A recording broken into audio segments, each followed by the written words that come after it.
So now we're coming down to the last bit of our configuration. So let's go over to the 2950 and let's configure this guy to be the primary for 40 and 50 and the secondary for 1 and 30. So config T, spanning tree, VLAN,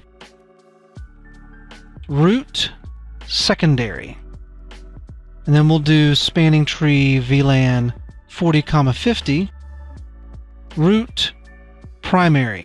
So now we've just caused a spanning tree reconvergence. You obviously wouldn't want to do this in the middle of the day because at this point, your whole network is in a state of flux. Packets aren't going where they need to go. These spanning tree timers are counting down. Really, this is not something you do in the middle of the day. You do this after hours during a normal maintenance window. So now if we go over and look at the 2960, we do show spanning tree. We're the root for 1 and 30 as we expect. We are not the root for 40 anymore because the root priority is 24.616, our priority is 28.712. So by virtue of that fact, one of our ports are blocking because we have a redundant link to the switch that is the root for VLAN 40. The same thing with VLAN 50 over here. We can do show span tree on this guy. We're not the root for 1, we're not the root for 30, we are the root for 40 and for 50. Poor VLAN breakout switch. If we do show spanning tree brief, we're no longer the root for anything over here. And so we've got a bunch of blocking ports because of those redundant links. So now let's verify how spanning tree works, how effectively and efficiently it's going to reroute traffic in the event of a failure. So the first thing we'll do is we'll verify that for our edge ports that spanning tree port fast is not on by default. So let's do show spanning tree. We'll look at some of the other commands that's in here. In this case, we're going to do summary. So we'll do show spanning tree summary, and that tells us a good, decent summary without all of the port information that we may not care about in every case.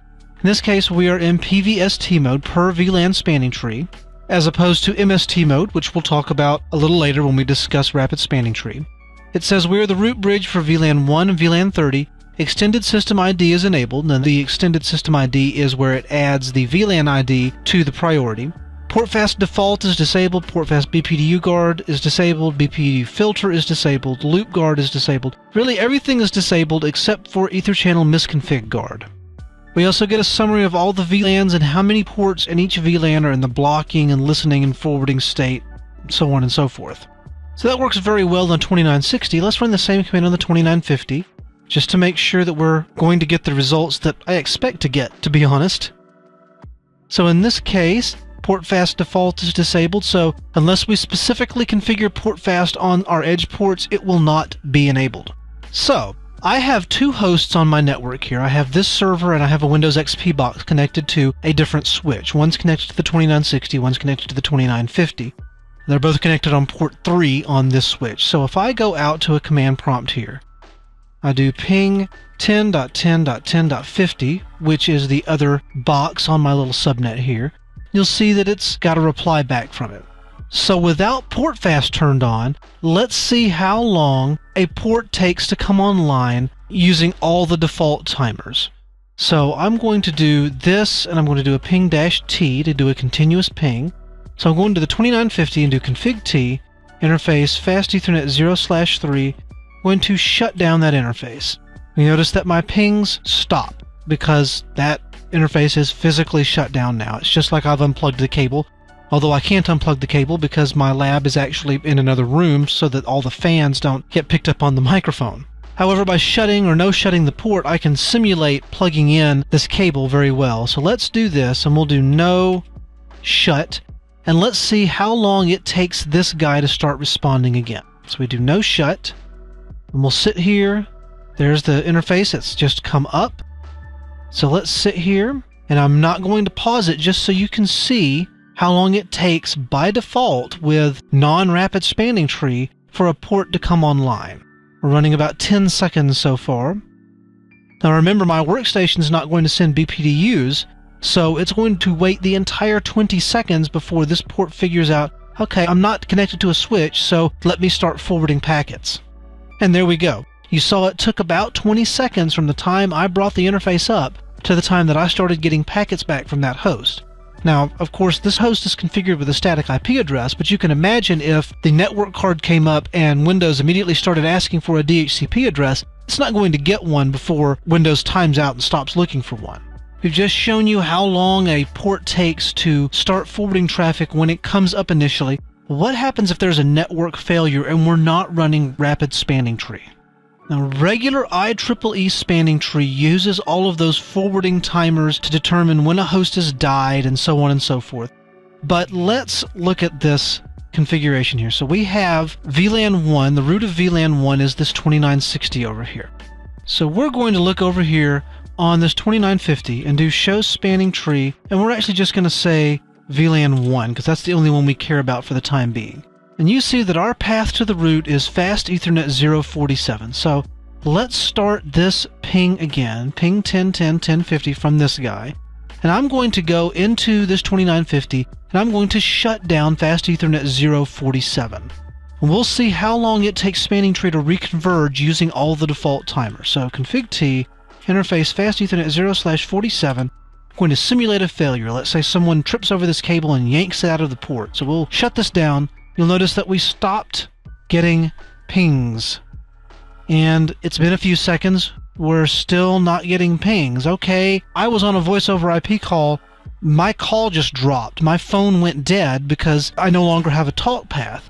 Okay, well, it's not coming back. It's still been a few seconds. It's been about 10 seconds now.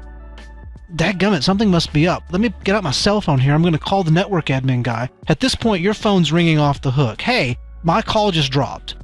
My terminal server session started timing out, so on and so forth. And I stopped the ping because it finally started timing out. But you'll notice it dropped 1, 2, 3, 4, 5, 6. Dropped 6 packets. I guess I could have looked right down here and saw that. And each one of those timeouts takes about 3 seconds. So that was about 18 seconds of lost network connectivity, all because a link went down. Now, obviously, for a lot of applications that have some tolerances built in, that's not really a big deal. They'll just retry, oh, my web page timed out. I'll hit F5 and I'll try it again. But as I mentioned, if you're running a voice over IP network, all your calls just dropped. At least all the calls on this particular segment. So if you're running a call center, you've got 50 agents now standing around your cube going, hey, I can't take any calls, I can't make any money, I can't make any bonuses. But it finally comes back up and everyone's back to work and you say, okay, well, let's figure out what the problem is. Oh, someone shut down this port or someone unplugged this. Let's fix the problem right here in the middle of the day. What do we say about making these kind of changes in the middle of the day? Someone shut down this port and they shouldn't have. So let's do a no shut on this guy. Now we've just caused spanning tree to reconverge again. There, it's changed it to up. The line protocol will come up here in just a second.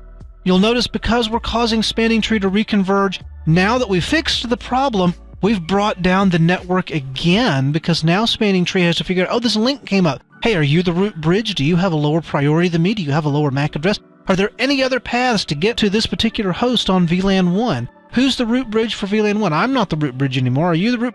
All these packets are just flying around after the timeouts, of course. You've got another 20 seconds of network downtime here because you fixed the problem. And to me, that's kind of counterintuitive, but it's just the way spanning tree works.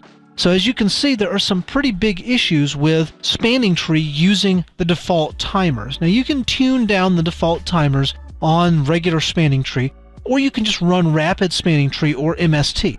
And we'll talk a little bit about rapid spanning tree and MST here in just a bit. But before you can see how good rapid spanning tree actually is, you have to actually see what the problem is with regular spanning tree, and that was the whole purpose of this whole demonstration. So that concludes our video on regular spanning tree verification, configuration, and convergence testing. Stay tuned here on the same channel while we talk about rapid spanning tree.